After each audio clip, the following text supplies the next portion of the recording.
Hello my dear students, in this video you are going to learn and understand Unit 4 Budgetary Control from the Cost Management paper, 6th Sem BCom Bangalore University.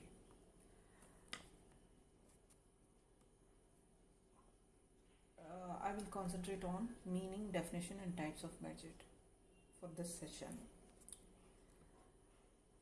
So chapter name is Budgetary Control. Budgetary Control na ನೀವು ಅರ್ಥ ಮಾಡ್ಕೊಬೇಕು ಅಂತಂದರೆ budget ಅಂದರೆ ಏನು ಅಂತ ಅರ್ಥ ಮಾಡ್ಕೊಬೇಕು. So budget ಅಂದರೆ ಏನು? It is an predictions, assumption or estimation for the future. ಅಷ್ಟೇ, ಸಿಂಪಲ್. ಕನ್ನಡದಲ್ಲಿ ಅಂದಾಜು ಪಟ್ಟಿ ಅಥವಾ ಏನು ಮುಂಗಡ ಪತ್ರ ಅಂತ ಹೇಳ್ತೀವಿ, ಬಡ್ಜೆಟ್ ಅಂತಲೂ ಹೇಳ್ತೀವಿ. ಓಕೆನಾ? ಸೊ ಬಡ್ಜೆಟ್ ಏನಕ್ಕೋಸ್ಕರ ಬೇಕು? ಸೊ ಅದರಿಂದ ಏನಕ್ಕೋಸ್ಕರ ಬೇಕು ಅಂತಂತಂದರೆ to have improved clarity and focus for sound financial information on which to base decisions, a greater ability to make continuous improvements and anticipate problems. Fourth point is important, prepares you for emergencies and ensures you don't spend more, okay, overspend. So budget is like the need of budget is to, like, you will be having more improved clarity and focus and sound financial information. You will be having a good financial information to make the decisions, and greater ability to face the contingencies, and prepares you for the emergencies, and also ensures you don't overspend. ಜಾಸ್ತಿ spend ಮಾಡೋದಕ್ಕೆ ಆಗೋದಿಲ್ಲ budget ಇದ್ದಾಗ. ಓಕೆನಾ? The next one is meaning and definition of budget. Meaning ಅಂತ ತೊಗೊಂಡ್ರೆ budget refers to a plan relating to a definite future period of time expressed in monetary or quantitative terms. So budget refers to a plan. It is a plan, financial plan or accounting plan, to a definite future period of time. Of course adeno future period of time ಗೆ ನಾವು budget prepare ಮಾಡೋದು, not for the present or past. It is for future. So in the monetary ಟರ್ಮ್ಸಲ್ಲಿ ನಾವು ಬಡ್ಜೆಟಲ್ಲಿ present ಮಾಡೋದಕ್ಕೆ ಸಾಧ್ಯ, ಅಂದರೆ express ಮಾಡ್ತೀವಿ. ಮಾನಿಟರಿ ಅಂತಂತಂದರೆ ಮನಿ, ಕರೆನ್ಸಿಯಲ್ಲಿ ಇರಬೇಕು. It could be dollar, rupees or Australian dollar or any other thing, hen or European pound, any currency, any country's currency. And or quantitative terms ಅಂತಂದರೆ which is measurable. Here it is measurable through in the currency values. Okay, the next point is in relations to business. A budget is a formal expression of the expected incomes and expenditure for a definite future period. The definite future period ಗೆ ಎಷ್ಟು ಆದಾಯ ಗಳಿಸ್ತೀವಿ, ಎಷ್ಟು expenditure ನಾವು incur ಮಾಡ್ತೀವಿ ಅನ್ನೋದನ್ನ ಬಡ್ಜೆಟಲ್ಲಿ ನಾವು check ಮಾಡ್ಕೊಬೋದು. Budget ಅನ್ನೋದು ಎಷ್ಟು ಆದಾಯ ಗಳಿಸ್ತೀವಿ, ಎಷ್ಟು ಖರ್ಚು ಮಾಡ್ತೀವಿ, ಯಾವ ಅವಧಿಗೆ ಅನ್ನೋದನ್ನ ನಾವು ತಿಳ್ಕೊಳ್ತೀವಿ ಎಲ್ಲಿ business. Budgets definitions. In simple words, a budget is defined as a financial plan for the future. A definition given by the CIMA London, it is a plan qualified in money terms, prepared and approved prior to a definite period of time, usually showing a planned income to be generated and or expenditure to be incurred during that period, and the capital to be employed to attain given objective. Okay, this budget is prepared for a particular period of time, which is expressed in the incomes we are going to earn and expenditure we are going to incur, and what is the capital we are going to employ to attain that particular objective. That is nothing but a budget.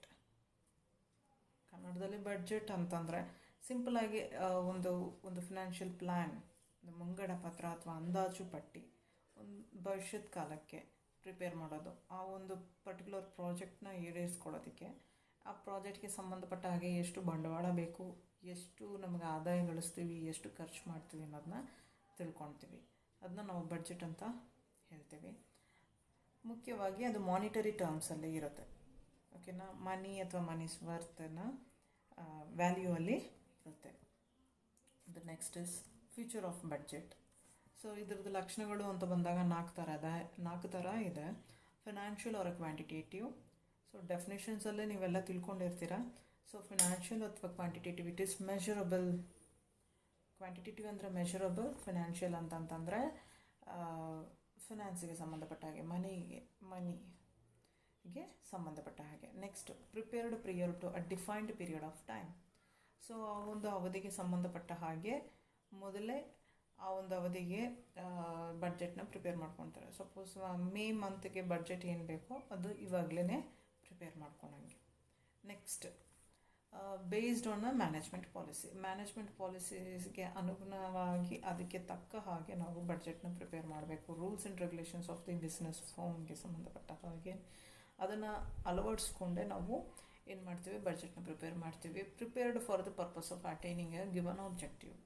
So ಯಾವುದೋ ಒಂದು ವಿಷಯಕ್ಕಲ್ಲ, given objective, ಒಂದು ಉದ್ದೇಶ ಈಡೇರಿಸ್ಕೊಳ್ಳೋದಕ್ಕೆ ಯಾವುದೋ ಒಂದು target ಇರುತ್ತೆ, ಆ ಟಾರ್ಗೆಟ್ನ ನೆರವೇರಿಸ್ಕೊಳ್ಳೋದಕ್ಕೆ ನಾವು ಬಡ್ಜೆಟ್ನ ಪ್ರಿಪೇರ್ ಮಾಡ್ತೀವಿ.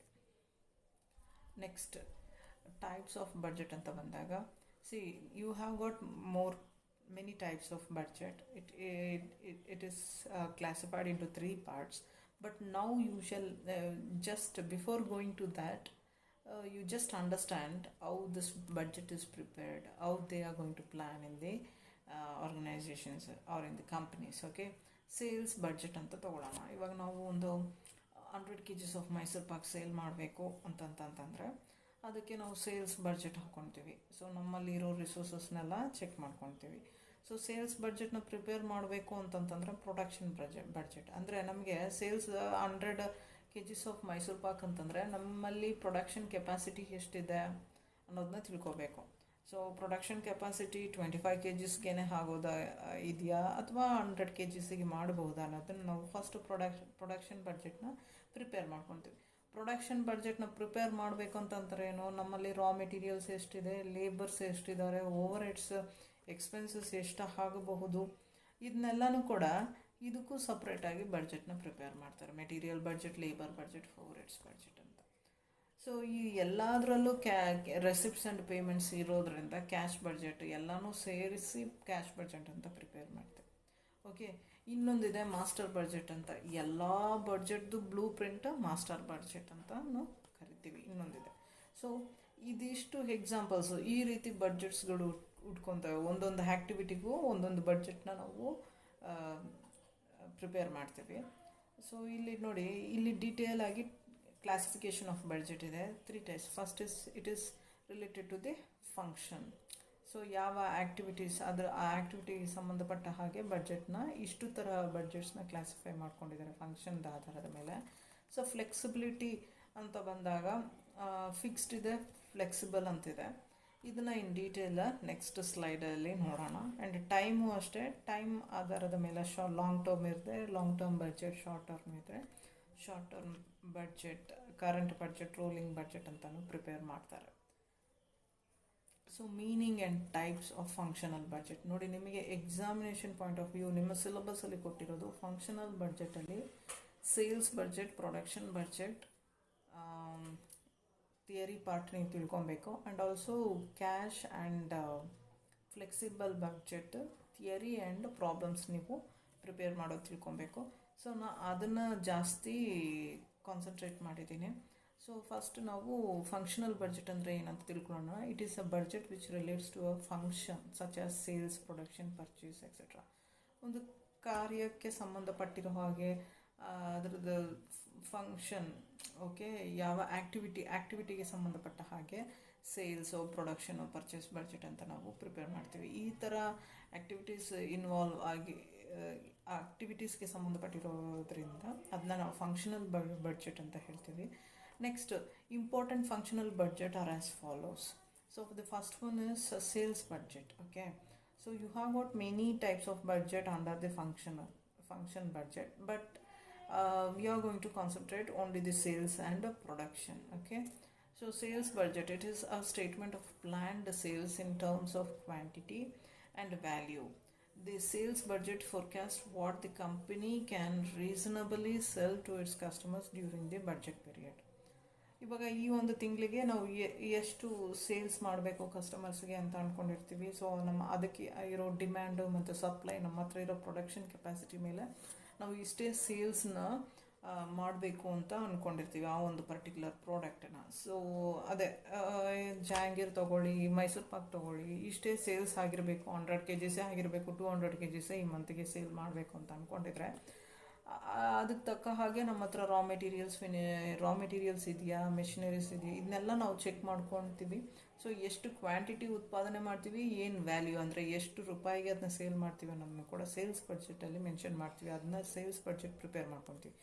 ಆ ಒಂದು ತಿಂಗಳಿಗೆ ಏನು ಸೇಲ್ ಮಾಡ್ತೀವ ಕಸ್ಟಮರ್ಸ್ಗೆ ಅಂತ ಸೇಲ್ಸ್ ಬಡ್ಜೆಟ್ ಪ್ರಿಪೇರ್ ಮಾಡೋದ್ರಿಂದ ತಿಳ್ಕೊತೀವಿ. Next, in sales budget, sales can be classified according to products, salesman, customers etcetera. ಇನ್ನೂ ಫರ್ದರ್ ಆಗಿ ಸೇಲ್ಸ್ ಬಡ್ಜೆಟ್ನ ನಾವು ಡಿವೈಡ್ ಮಾಡ್ಕೊತ ಹೋದರೆ ಪ್ರಾಡಕ್ಟ್ಸ್ ಮೇಲೆ ಎಷ್ಟು ತರಹ ಪ್ರಾಡಕ್ಟ್ ಸೇಲ್ ಮಾಡ್ತೀವಿ ಅದ್ರ ಪ್ರಕಾರ ನಾವು ಕೂಡ ಏನು, ಇವಾಗ ನೋಡಿ ಮೈಸೂರು ಪಾಕಲ್ಲಿ ಸ್ಪೆಷಲ್ ಮೈಸೂರು ಪಾಕ್ ಇದೆ, ಆರ್ಡಿನರಿ ಮೈಸೂರು ಪಾಕ್ ಇದೆ, ಅದು ಪ್ರಾಡಕ್ಟ್ಸಲ್ಲಿ ಡಿಫ್ರೆನ್ಸ್ ಆಗಿಲ್ವಾ. So like that products sales man based and customers based. ಕಸ್ಟಮರ್ಸಲ್ಲಿ ಗ್ರೂಪ್ ವೈಸ್ ಏಜ್ ಗ್ರೂಪಲ್ಲಿ ಇರ್ತಾರೆ ನೋಡಿ. ಇವಾಗ ನೋಡಿ ಸೀನಿಯರ್ ಸಿಟಿಸನ್ಸ್ಗೆ ಶುಗರ್ ಫ್ರೀ ಸ್ವೀಟ್ಸ್ ಕೂಡ ಅವೈಲಬಲ್ ಇದೆ ಅಲ್ವಾ ಮಾರ್ಕೆಟಲ್ಲಿ. ಆ್ಯಂಡ್ ಆಲ್ಸೋ ಟೀನೇಜರ್ಸ್ಗೆ ಸಂಬಂಧಪಟ್ಟಾಗೆ ಮೋರ್ ಗೀ ಪ್ರಾಡಕ್ಟ್ಸ್ ಇರುತ್ತೆ. ಸೊ ಆ ಥರ ಕಸ್ಟಮರ್ಸ್ ಬೇಸ್ ಮೇಲೂ ಕೂಡ ಬಡ್ಜೆಟ್ನು ಪ್ರಿಪೇರ್ ಮಾಡ್ಕೊತಾರೆ ಇವಾಗ. ನೆಕ್ಸ್ಟ್, ಸೇಲ್ಸ್ ಬಡ್ಜೆಟಲ್ಲಿ ಫರ್ದರ್ ಆಗಿ ಇಷ್ಟು ತರಹ ಕ್ಲಾಸಿಫೈ ಮಾಡ್ತೀವಿ. Production budget, it is the estimation of production for the budget period. So ಆ ಒಂದು ಅವಧಿಗೆ ಮೀನ್ಸ್ ಆ ಒಂದು ಪೀರಿಯಡ್ಗೆ, say for example month or week or per day also can take. So ಆ ಒಂದು ದಿನಕ್ಕೆ ಎಷ್ಟು ಪ್ರೊಡಕ್ಷನ್ ಆಗಬೇಕು ಅನ್ನೋದನ್ನ ಫಸ್ಟೇ ಬಡ್ಜೆಟ್ ಮಾಡ್ಕೊತಾರೆ. So at the time of preparing the budget, the production manager will consider the physical facilities like a plant, power, factory space, materials and labor available for the period. So ಆ ಒಂದು ದಿನಕ್ಕೋ ವಾರಕ್ಕೋ ತಿಂಗಳಿಗೋ ಏನು factory space ಇದೆ ನೋಡಿ. ಕೆಲವೊಂದು ಸಲ storage facility ಇರಲ್ಲ. So raw material storage ಆಗಿರಲಿ ಅಥವಾ ಫಿನಿಶ್ ಗುಡ್ಸ್ ಸ್ಟೋರೇಜ್ ಆಗಿರಲಿ, ಅದು ಫ್ಯಾಕ್ಟ್ರಿ ಸ್ಪೇಸಲ್ಲಿ ಎಷ್ಟಿದೆ, ಸ್ಟೋರೇಜ್ ಫೆಸಿಲಿಟಿ ಇದೆಯಾ.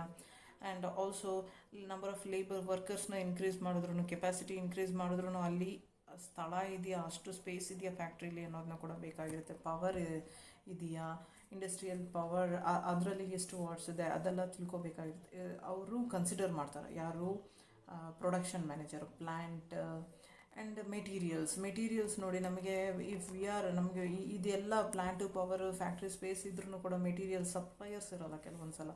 ಸೊ ಮೆಟೀರಿಯಲ್ಸ್ ಅವೈಲಬಿಲಿಟಿ ಇದೆಯಾ. ಆ್ಯಂಡ್ ಆಲ್ಸೋ ಲೇಬರು ಕೂಡ ಅಷ್ಟೇ, ಲೇಬರ್ ಅವೈಲಬಿಲಿಟಿ ಇದಾರೋ ಇಲ್ವೋ ಅದನ್ನೆಲ್ಲನೂ ಕೂಡ ಕನ್ಸಿಡರ್ ಮಾಡಿನೇ ಪ್ರೊಡಕ್ಷನ್ ಬಡ್ಜೆಟ್ನ ಪ್ರಿಪೇರ್ ಮಾಡ್ತಾರೆ ಯಾರು, ಪ್ರೊಡಕ್ಷನ್ ಮ್ಯಾನೇಜರ್.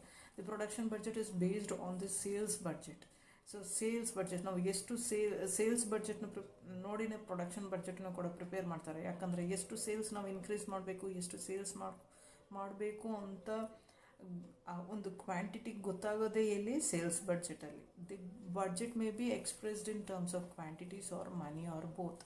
ಸೊ ಎಷ್ಟು ಕ್ವಾಂಟಿಟಿ ಅನ್ನೋದನ್ನು ಕೂಡ ಎಕ್ಸ್ಪ್ರೆಸ್ ಮಾಡಿರ್ತಾರೆ ಅಥವಾ ಮನಿ ವ್ಯಾಲ್ಯೂ ಅಲ್ಲೂ ಕೂಡ ಎಕ್ಸ್ಪ್ರೆಸ್ ಮಾಡಿರ್ತಾರೆ. ಎರಡೂ ಕೂಡ ಇರುತ್ತೆ ಕೆಲವೊಂದು ಸಂದರ್ಭದಲ್ಲಿ. Next, fixed budget. Fixed budget ಅಥವಾ ಸ್ಟ್ಯಾಟಿಕ್ ಬಡ್ಜೆಟ್ ಅಂತಲೂ ಕರಿತೀವಿ. ಸೊ 2 ಮಾರ್ಕ್ಸ್ ಕೇಳ್ಬೋದು. Fixed budget, CIMA London defined fixed budget as it is a budget which is designed to remain unchanged irrespective of the volume of output or turnover attained. ನೋಡಿ, ಇದ್ರ ಪ್ರಕಾರ fixed budget ಅಂದರೆ ನೋಡಿ ಹೆಸರಲ್ಲೇ ಗೊತ್ತಾಗುತ್ತೆ, it is fixed. So it is unchanged, remains unchanged ಅಂದರೆ changes ಯಾವುದು ಕಂಡು ಬರಲ್ಲ ಇದರಲ್ಲಿ. ಎಷ್ಟು ಪ್ರೊಡಕ್ಷನ್ ಎಷ್ಟೇ ಇನ್ಕ್ರೀಸ್ ಆದ್ರೂ ಡಿಕ್ರೀಸ್ ಆದ್ರೂ ಫಿಕ್ಸ್ಡ್ ಬಡ್ಜೆಟ್. 10,000 ಯೂನಿಟ್ಸ್ ಅಂದರೆ 10,000 ಯೂನಿಟ್ಸ್ಗೆ ಅವ್ರು ಪ್ರಿಪೇರ್ ಮಾಡ್ತಾ ಇರ್ತಾರೆ ಆ ಬಡ್ಜೆಟ್ನ. ಸೊ ಅದರಲ್ಲಿ ಯಾವುದೇ ರೀತಿಯಾದ ಚೇಂಜಸ್ಸು ಕಂಡುಬಿಡಲ್ಲ. ಫುಲ್ ರಿಜಿಡ್, ಸ್ಟ್ಯಾಟಿಕ್ ಅಂತ ಹೇಳ್ತಾರೆ. ಸೊ ಈ ಬಡ್ಜೆಟ್ನ ಫಸ್ಟೇ ಪ್ರಿಪೇರ್ ಮಾಡ್ಕೊಂಡ್ಬಿಡ್ತಾರೆ. But this is not much famous because practical ಆಗಿ ಇದು ಸಾಧ್ಯ ಆಗಲ್ಲ. ಸೊ ಅದಕ್ಕಂತ ಜಾಸ್ತಿ ಯೂಸಲ್ಲೂ ಕೂಡ ಇಲ್ಲ. ನೆಕ್ಸ್ಟ್, ಫ್ಲೆಕ್ಸಿಬಲ್ ಬಡ್ಜೆಟ್ ನೋಡಿ, ಅದಕ್ಕೆ ಆಪೋಸಿಟ್ ಇದು. ತುಂಬ ಬಿಹೇವಿಯರ್ ಹೇಗಿರುತ್ತೋ ಅದರ ಆಧಾರದ ಮೇಲೆ ಫಿಕ್ಸ್ಡು ಫ್ಲೆಕ್ಸಿಬಲ್ ಬಡ್ಜೆಟ್ ಅಂತ ಪ್ರಿಪೇರ್ ಮಾಡ್ತಾರೆ. ನೋಡಿ, ಇದರಲ್ಲಿ as the name says it is more flexible because it doesn't restrict for the changes you're getting.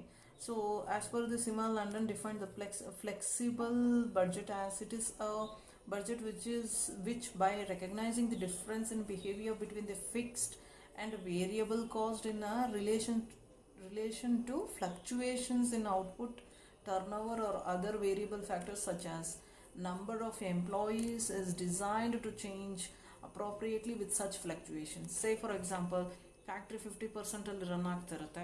So ಇವಾಗ 100% ಕೆಪಾಸಿಟಿಲಿ ರನ್ ಆಗಬೇಕು, ಏನು ಸೇಲ್ಸ್ ಇನ್ಕ್ರೀಸ್ ಮಾಡಬೇಕು, ಪ್ರೊಡಕ್ಷನ್ ಜಾಸ್ತಿ ಆಗ್ತಿದೆ ಅಂತಂದರೆ ಅಫ್ಕೋರ್ಸ್ 100% ಕೂಡ ಆ ಬಡ್ಜೆಟ್ನ ಚೇಂಜ್ ಮಾಡ್ತಾರೆ. ಫ್ಲೆಕ್ಸಿಬಲ್ ಬಡ್ಜೆಟ್ ಅಂತಂತಂದರೆ ಏನಾರ ಟರ್ನ್ ಓವರಲ್ಲೋ ಅಥವಾ ಔಟ್ಪುಟ್ಟಲ್ಲಿ ಏನಾರ ವೇರಿಯೇಷನ್ಸ್ ಚೇಂಜಸ್ ಇತ್ತು ಅಂತಂತಂದರೆ, ಅಥವಾ ವೇರಿಯಬಲ್ ಕಾಸ್ಟ್, ಫಿಕ್ಸ್ಡ್ ಕಾಸ್ಟ್, ಈ ಥರದ್ರಲ್ಲಿ ಏನಾರ ಚೇಂಜಸ್ ಇದ್ದರೆ, ಯೂಶ್ವಲಿ ಫಿಕ್ಸ್ಡ್ ಕಾಸ್ಟ್ ನೋಡಿ, ನೀವು ಒಂದೇ ಫಿಕ್ಸ್ಡ್ ಕಾಸ್ಟ್ ಒಂದೇ ಫ್ಯಾಕ್ಟ್ರಿ ಬಿಲ್ಡಿಂಗ್ ಅಂತ ತೊಗೊಳ್ಳಿ, ಅದರಲ್ಲಿ ನೀವು 10,000 ಯೂನಿಟ್ಸ್ 12,000 ಯೂನಿಟ್ಸ್ ಇಲ್ಲ 20,000 ಯೂನಿಟ್ಸ್ ಎಷ್ಟು ಉತ್ಪಾದನೆ ಮಾಡಿದ್ರೂ ಫಿಕ್ಸ್ಡ್ ಕಾಸ್ಟ್ ಚೇಂಜ್ ಆಗಲ್ಲ ಅಲ್ವಾ. ಬಟ್ ವೇರಿಯಬಲ್ ಕಾಸ್ಟ್ ಚೇಂಜ್ ಆಗ್ತಾ ಹೋಗುತ್ತೆ. ಸೊ ಈ ಥರ ಫಿಕ್ಸ್ಡ್ ಟೋಟಲಲ್ಲಿ ಚೇಂಜ್ ಆಗಲ್ಲ, ಬಟ್ ಪರ್ ಯೂನಿಟಲ್ಲಿ ಚೇಂಜ್ ಆಗುತ್ತೆ. ವೇರಿಯಬಲ್ ಕಾಸ್ಟ್ ಪರ್ ಯೂನಿಟಲ್ಲಿ ಚೇಂಜ್ ಆಗಲ್ಲ, ಟೋಟಲಲ್ಲಿ ಚೇಂಜ್ ಆಗ್ತಾ ಹೋಗುತ್ತೆ. ಈ ಥರ ಏನೇ ಚೇಂಜಸ್ ಬಂದ್ರೂ ಕೂಡ ಔಟ್ಪುಟ್ಟಲ್ಲಿ ಚೇಂಜಸ್ ಆಗ್ತಾ ಇರುತ್ತಲ್ವಾ. ಸೊ ಇದರಿಂದ fixed and variable, semi variable ಅಂತಲೂ ಇದೆ. ಇದರಲ್ಲಿ ಏನಾರ ಚೇಂಜಸ್ ಇದ್ರೂ ಕೂಡ ಅಳವಡಿಸ್ಕೊಂಡು ಫ್ಲೆಕ್ಸಿಬಲ್ ಬಡ್ಜೆಟ್ನ ಪ್ರಿಪೇರ್ ಮಾಡ್ತಾರೆ. ಇದು ತುಂಬ ಪಾಪ್ಯುಲರ್ ಕೂಡ. Next cash budget. ಇದ್ರ ಮೇಲೂ ಕ್ವಶನ್ಸ್ ಇರುತ್ತೆ. ಫ್ಲೆಕ್ಸಿಬಲ್ ಬಡ್ಜೆಟ್ ಮತ್ತು ಕ್ಯಾಶ್ ಬಡ್ಜೆಟಲ್ಲಿ ನಿಮಗೆ ಕ್ವೆಶನ್ಸ್ ಬಂದೇ ಬರುತ್ತೆ. ಸೊ ಪ್ರಾಬ್ಲಮ್ಸ್ ಚೆಕ್ ಮಾಡಬೇಕು. ಸೊ ಫಸ್ಟು ಕ್ಯಾಶ್ ಬಡ್ಜೆಟ್ ಅಂದರೆ ಏನು ಅಂತ ತಿಳ್ಕೊಳ್ಳೋಣ. ಆ cash budget is an estimate of the cash receipts and cash payments and the estimated cash balances for each month of the budget period. So cash ಬಡ್ಜೆಟಲ್ಲಿ ಎಷ್ಟು receipts ಆಯಿತು, ಎಷ್ಟು receive ಮಾಡ್ಕೊತೀವಿ ಕ್ಯಾಶ್ನ, ಎಷ್ಟು ಕ್ಯಾಶ್ ಪೇಮೆಂಟ್ಸ್ ಆಗಿದೆ ಆ ಒಂದು ಮಂತ್ಗೆ ಅಂತ ಅಂದ್ಕೊಂಡು ಎಲ್ಲನೂ ಪ್ರಿಪೇರ್ ಮಾಡ್ತಾರೆ. ಎಷ್ಟು ಕ್ಯಾಶ್ ರೆಸಿಪ್ಟ್ಸ್ ಇದೆ, ಕ್ಯಾಶ್ ಪೇಮೆಂಟ್ಸ್ ಎಷ್ಟು ಆಗಬಹುದು ಅನ್ನೋದು ಒಂದು ಎಸ್ಟಿಮೇಷನ್ ಫಸ್ಟೇ ಹಾಕ್ಕೊಳ್ತಾರೆ ಆ ಒಂದು ಪರ್ಟಿಕ್ಯುಲರ್ ಮಂತ್ಗೆ. ಸೊ ನಾವು we are in January, then for February, March, so coming ಮಂತ್ಸ್ಗೆ ಸಂಬಂಧಪಟ್ಟ ಹಾಗೆ ಎಷ್ಟು ರೆಸಿಪ್ಟ್ಸ್ ಆಗಬಹುದು, ಎಷ್ಟು ಪೇಮೆಂಟ್ಸ್ ನಾವು ಮಾಡ್ತೀವಿ, cash incoming and outgoing, this inflow outflow of ಕ್ಯಾಶ್ನ ನಾವು ಫಸ್ಟೇ ಬಡ್ಜೆಟ್ನ ಒಂದು ಎಸ್ಟಿಮೇಟ್ ಹಾಕೊಂಡ್ಬಿಡ್ತೀವಿ, ಒಂದು ಅಂದಾಜು ಪಟ್ಟಿ ಹಾಕ್ಕೊಂಡೇ ಬಿಡ್ತೀವಿ. So if it is for 1 year, ಇವಾಗ 1 ಇಯರ್ ಬಡ್ಜೆಟ್ ಆದ್ರೂ ಸರಿ, ಅದಕ್ಕೆ ಪರ್ ಮಂತ್ ಕ್ಯಾಶ್ ಬಡ್ಜೆಟ್ನ ಹಾಕೊಳ್ತಾನೆ ಇರ್ತಾರೆ. ಪ್ರಾಜೆಕ್ಟ್ 1 ಇಯರ್ಗೆ ಆದ್ರೂ ಪರ್ ಮಂತ್ ಕ್ಯಾಶ್ ಬಡ್ಜೆಟ್ನ ಹಾಕೊಳ್ತಾನೆ ಇರ್ತಾರೆ. It may be prepared monthly, weekly or even on a daily basis to coordinate and control. So coordinate ಮತ್ತು ಕಂಟ್ರೋಲ್ ಮಾಡೋದಕ್ಕೆ ಆ financial information day to day ಸಿಗಬೇಕು ಅಂತ ಪರ್ ಡೇನು ಕೂಡ ಪ್ರಿಪೇರ್ ಮಾಡ್ತಾರೆ. ವೀಕ್ಲಿ ಅಥವಾ ಮಂತ್ಲಿನೂ ಕೂಡ ಇದನ್ನ ಪ್ರಿಪೇರ್ ಮಾಡ್ತಾ ಇರ್ತಾರೆ ಕ್ಯಾಶ್ ಬಡ್ಜೆಟ್ನ. Purpose of cash budget. This is your last slide, I guess. Let me read it first, then I will explain it. It ensures that sufficient cash is available when required. So sufficient ಆಗಿ cash ಸಿಗುತ್ತಾ ನಮಗೆ ಬೇಕಾದಾಗ ಅನ್ನೋದು. So ಅದನ್ನು ನಮಗೆ ಗೊತ್ತಾಗುತ್ತೆ cash budget prepare ಮಾಡೋದ್ರಿಂದ. It indicates cash excess and shortages. ಏನಾರ ಎಕ್ಸೆಸ್ ಕ್ಯಾಶ್ ಇದೆಯಾ, ಶಾರ್ಟೇಜಸ್ ಏನಾರ ಇದೆಯಾ. ಸೊ ಜಾಸ್ತಿ ಇದ್ದರೆ ಏನು ಮಾಡ್ಬೋದು, ಕಡಿಮೆ ಇದ್ದರೆ ಏನು ಮಾಡ್ಬೋದು. ಸಪೋಸ್ ನೋಡಿ ಶಾರ್ಟೇಜ್ ಇದೆ ಅಂತ ಅಂದ್ಕೊಂಡ್ಲಿ, ಬ್ಯಾಂಕ್ ಲೋನ್ಗೆ ಅಪ್ಲೈ ಮಾಡೋಣ ಅನ್ನೋ ಒಂದು ಪ್ಲ್ಯಾನ್ ಇರ್ಬೋದು, ಅಥವಾ ಬೇರೆ ಎಲ್ಲಾರ ಬಾರೋ ಮಾಡ್ಬೋದಾ ಕಡಿಮೆ ಇಂಟ್ರೆಸ್ಟ್, ಈ ಥರನೆಲ್ಲ ಪ್ಲ್ಯಾನ್ ಮಾಡ್ತೀವಿ. ಸೊ ಎಕ್ಸಸ್ ಇದ್ದರೆ ಅದನ್ನ ಬೇರೆ ಯಾವ್ದಾರು ಒಳ್ಳೆ ವಿಷಯಕ್ಕೆ ಯುಟಿಲೈಸ್ ಮಾಡ್ಬೋದಾ, ಬಿಸ್ನೆಸ್ಸಲ್ಲಿ ಡೆವಲಪ್ಮೆಂಟ್ಸ್ಗೆ, ಎಕ್ಸ್ಪೆನ್ಷನ್ ಆಫ್ ಬಿಸ್ನೆಸ್ಗೆ ಯೂಸ್ ಮಾಡ್ಬೋದು ಅಂತ ನಾವು ನೋಡ್ತೀವಿ. ಫರ್ದರ್ ಆಗಿ ಈ 3 ಪಾಯಿಂಟು ಕೂಡ ಅದೇ ಥರ similar. Good basis for the credit, sound basis ಅಂತ. ಸೊ ಕ್ರೆಡಿಟ್ ಫೆಸಿಲಿಟಿ ಆಗಲಿ, ಕ್ಯಾಶ್ನ ಕಂಟ್ರೋಲ್ ಮಾಡೋದು, ಕ್ಯಾಶ್ ಪೊಸಿಷನ್ನ ಕಂಟ್ರೋಲ್ ಮಾಡಿ, ಇನ್ಫ್ಲೋ ಆ್ಯಂಡ್ ಔಟ್ಫ್ಲೋನ, ಈ 3 ಪಾಯಿಂಟ್ ಕೂಡ ಸಿಮಿಲರ್ ಆಗೇ ಇದೆ. It establishes sound basis for credit. It shows whether capital expenditure may be financed internally. It establishes a sound basis for the control of a cash position. Cash ಪೊಸಿಷನ್ನ control ಮಾಡ್ಬೋದು. Cash ಇದು inflow and outflow ತಿಳ್ಕೊಂಡಿರೋದ್ರಿಂದ ಅದನ್ನ control ಮಾಡ್ಬೋದು. ಬೇಕಾಗಿರೋ ಸಂದರ್ಭದಲ್ಲಿ means ಕ್ಯಾಶ್ನ ನಾವು ಹೇಗೆ ಆಪ್ಟಿಮಮ್ ಯೂಟಿಲೈಸ್ ಅಂದರೆ ಅವೈಲಬಲ್ ಫಂಡನ್ನ ಯಾವ ರೀತಿ ಯೂಸ್ ಮಾಡಬಹುದು, ಸಪೋಸ್ ಶಾರ್ಟೇಜ್ ಬರುತ್ತೋ ಇಲ್ಲ ಎಕ್ಸಸ್ ಆಗಿರುತ್ತೋ. ಆ್ಯಂಡ್ ಆಲ್ಸೋ ಕ್ಯಾಪಿಟಲ್ ಎಕ್ಸ್ಪೆಂಡಿಚರ್ ಏನಾರು ಇದ್ದರೆ ನಾವೇ ಇಂಟರ್ನಲ್ ಫಿನಾನ್ಸ್ ಮಾಡ್ಕೊಬಹುದಾ ಇಲ್ಲ ಹೊರಗಡೆಯಿಂದ ಬಾರೋ ಮಾಡ್ಕೋಬಹುದು ಅನ್ನೋದು ಕೂಡ ತಿಳಿಸ್ಕೊಡುತ್ತೆ. ಸೊ ಓವರಾಲ್ ಆಗಿ ಕ್ಯಾಶ್ ಇನ್ಫ್ಲೋ ಆ್ಯಂಡ್ ಔಟ್ಫ್ಲೋನ ಇದು ತಿಳಿಸ್ಕೊಡುತ್ತೆ. ನಮಗೆ ಒಂದು ಕ್ಲಿಯರ್ ಪಿಕ್ಚರ್ ಸಿಗುತ್ತೆ ಅವು ಇನ್ ವಾಟ್ ಲೈಕ್ ಯಾವ ಪೀರಿಯಡಲ್ಲಿ ನಮಗೆ ಎಷ್ಟು ಕ್ಯಾಶ್ ಬೇಕಾಗಬಹುದು, ಎಷ್ಟು ಕ್ಯಾಶ್ ನಮಗೆ ಮಿಕ್ಕುತ್ತೆ ಅನ್ನೋದು ಕೂಡ ಇದರಿಂದ ಗೊತ್ತಾಗುತ್ತೆ. That's it. We came to the end of this session. If you have any doubts or if you need any clarifications or if you were not able to follow anything in this video, you can get back to me the WhatsApp. Thank you all.